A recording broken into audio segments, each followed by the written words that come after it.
Right, everybody. It is now 5 to 12. We have got a little party of Bijou coming later on tonight. This is the last one, the last time we would ever do this, so far away to Mr. Crolla for the last time. Anthony, pretty unknown quantity stamped across the room with you tonight. Yeah. How did it live up to your preconceptions? We knew his game. Joe told me. I knew that he was really coming to win. He was saying when I spoke to you, was it a week or two ago? He was saying, he said, if you look, the distance says you might get him late. And then after a few rounds, I thought, you know what, I'll get him sort of midway. And the shots Joe was telling me, shots like to throw, and I knew it. They was the shots throw, but I just couldn't find them tonight. And after rounds 4 or 5, I thought, I just knew the time was right. And in the end, I thought, God, I best make sure I win this. But I knew it was time there and then. Did you feel any pressure at all on your shoulders going into that fight? A little bit of pressure. To be honest, I felt relaxed throughout the day. But it was pretty hard, like knowing that it was going to be the last one. It gave me an unbelievable, reception, and that was hard. Then it's like, right, we've got a fight now. But I'm glad he had that last fight. But I can definitely close the book now. What do you make of Frank's sort of acting? You didn't I throw thought it before, he was a bit frustrating early on because the stuff we hit him behind the head, and I thought he hit low a few times, to be honest. But no complaints. It's a boxing match. It's what he milked things a little bit early on. But fair play to him, because I can't say there was any quitting him. When he was doing that, I thought he was looking for a way out. So it tripped me a little bit. Anthony, you said then you knew was it after 4 rounds. Was there anything specific? I felt like I've seen it with fighters, from the past, like good fighters, when they slow down and they just can't get the shots off. And I just felt like I'm normally quick at returning shots and Joe was saying like, he threw the same shot 3 or 4 times and I didn't come back with it, and I just know I had a great camp. It was all about what I've done there under the lights tonight, and I've definitely, it's now time. And I'll be honest, I watched a few fights sort of coming through, and I'm thinking I don't want to hang around now and be a stepping stone. And I spoke with you, I don't want to be like, I'm not saying you do that, but you sort of become a name for someone, don't you? Like sort of. Still that's a possibility. Yeah, so yeah. but and that's it. I don't want to do that.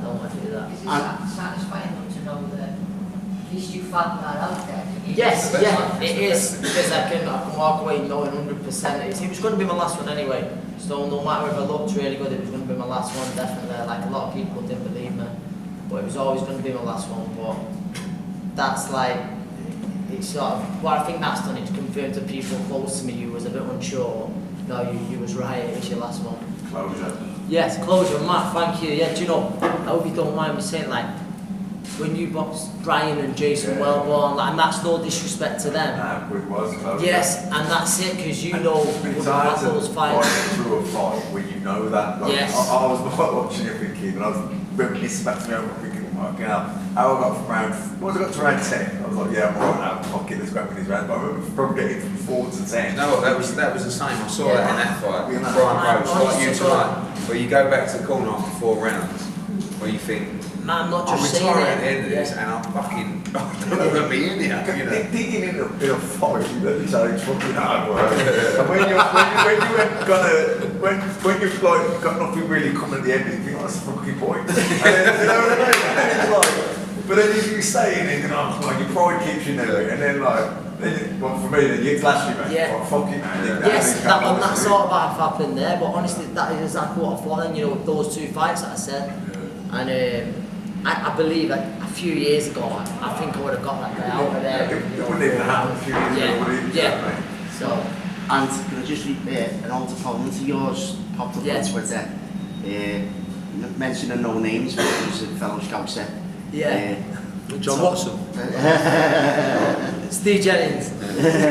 But he's thrown his name back in the hat, if you're interested. No, he's after a bite. He's after a bite. Come on.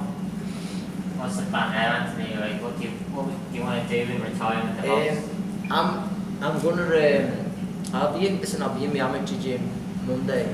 I'll be in there with the kids. Loads of mates tonight, and I'll spend a lot of time with them now and try and help sort of the coaching team there, bring a few champions through. And I said it all along, boxing's a huge part of my life.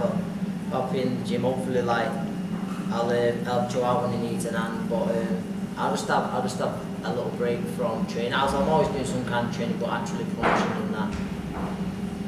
Vinny, how difficult is it for you when you have these attachments with fighters and it comes to the time when they have to call it Really good when they achieve what he has. I mean, I don't really know how we've done it, but it's a mixture of a little bit of good luck, a lot of hard work from Anthony, a lot of hustle, a lot of hustle from us, a lot of great work from Joe, and actually I didn't get a chance to go on mic tonight after Crolla, but what I would have said was, without the people of Manchester, he wouldn't have even got those opportunities in the first place. It was only because we could get a good crowd at the arena to bring a world champion over that we even got the chance. So without the support, fighters sometimes don't realise, well, fans don't realise that if you don't have support, you can't get the opportunity. It's really simple. Like, it doesn't matter how good you are, if you haven't got the backing of the fans, the TV companies, you can't bring the world champions over, because if Crolla couldn't sell a ticket, we could never have brought Darlis Perez over or Richard Apple originally. Yeah. So he did that. I mean, when he drew to Richard Apple, when he got, well, I thought he just nicked the fight tonight, right? But he got robbed against Richard Apple. Correct. Sorry, Darlis Perez, yeah. Also Apple, we said him, he robbed us. And but Darlis Perez, he got robbed in that fight. So you know, you got to balance it out. But I think the greatest achievement with Crolla is it was like the momentum, and there's no one in Manchester since he cracked it in Manchester, which was basically even the Darlis Perez draw. Actually, you know what? Probably the John Murray fight. That was really the big turning point, I feel like, in his career at the arena and in Manchester, where your tickets started going to another level. And from there, like the journey of like continuous fights, you know, Perez, Barroso, Linares, Ramirez, Burns, Jordan, like and Lomachenko. It's happened so quickly.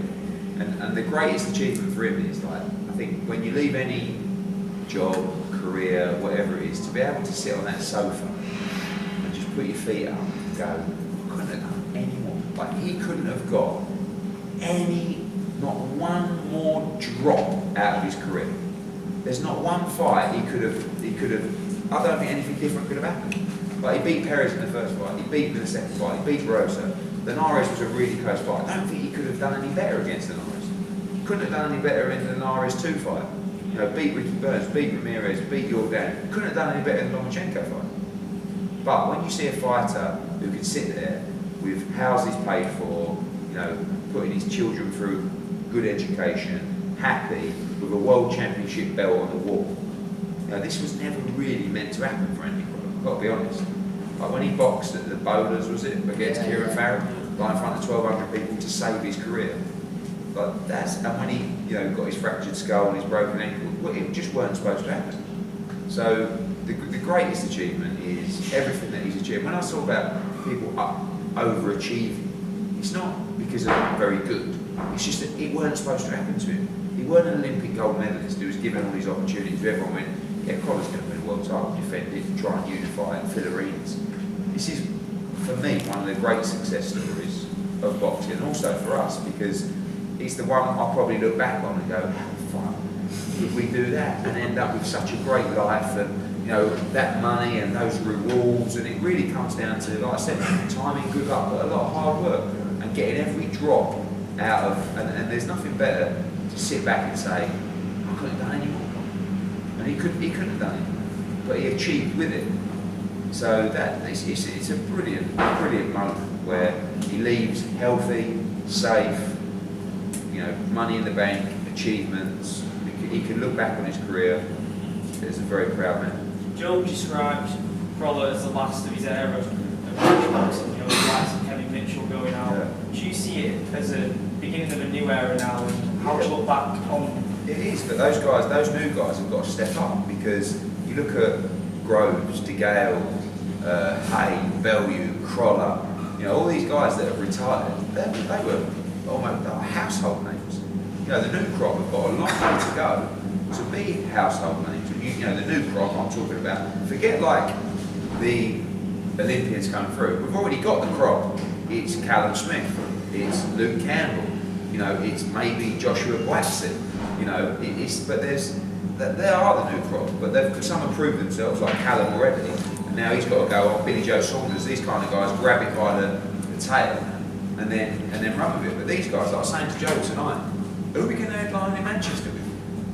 Like, Crolla was the only fighter from Manchester that could headline this arena over the last 4 or 5 years. Hey Fight fans, it's Michelle Joy Phelps. If you haven't already subscribed to our YouTube channel, make sure you go ahead and do so by clicking this icon right here, or else